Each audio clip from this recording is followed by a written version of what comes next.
Good morning, friends, and welcome to my new lecture today on satire.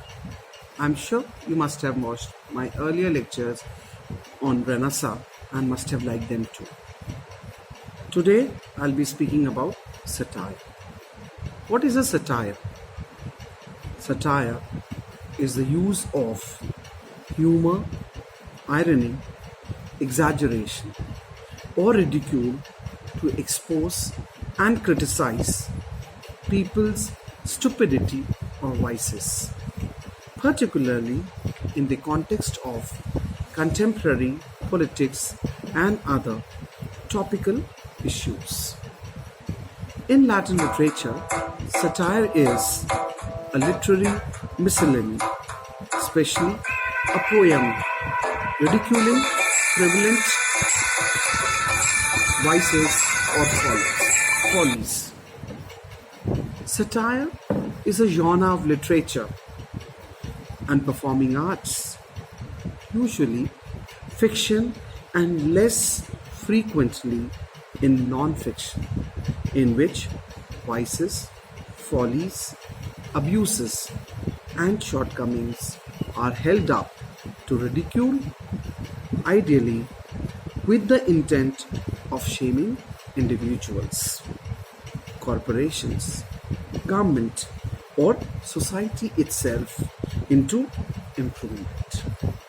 Or it could also be defined as the literary art of diminishing a subject by making it ridiculous and evoking towards it the attitudes of amusement, contempt, indignation, or scorn.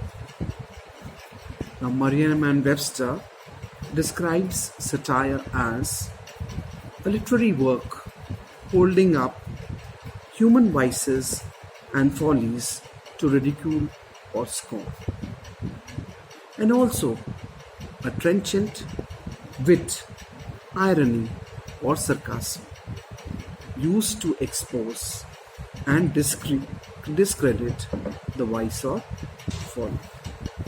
The satire came into England at the beginning of the 16th century, and the meaning of the word has not strayed from its original sense. The initial uses were primarily applied to poems, and the term now has a broader applicability. Satire has a semiotic and etymological overlap with both farce and lampoon. Farce, which is a light dramatic composition marked by broadly satirical comedy and improbable plot. It came into English as a synonym for forcemeat.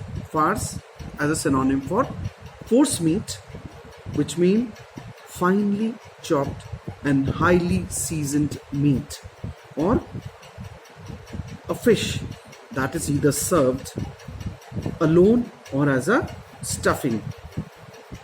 Now, lampoon, which is a harsh satire usually directed against an individual, is thought to come from lampons, meaning let us guzzle. And satire is believed to trace back to the Latin satire, meaning well fed. Satire can be said to have been used to achieve political or social change or prevent that change. It differs from a comedy in the sense that in a comedy, this comedy is there to evoke laughter,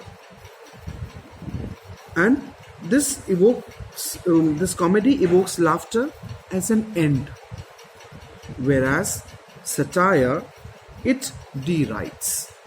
That is, it uses laughter as a weapon and against a butt existing outside the work itself.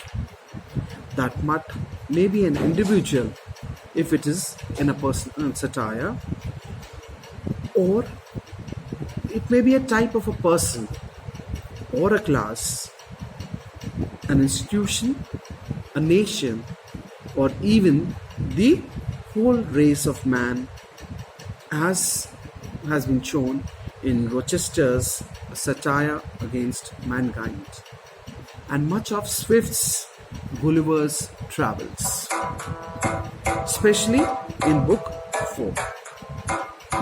Now, the distinction is between the comic and satire.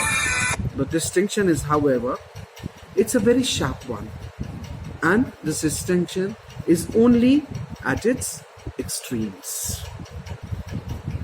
More about satire I'll be speaking in my next lecture. Till then, goodbye and thank you.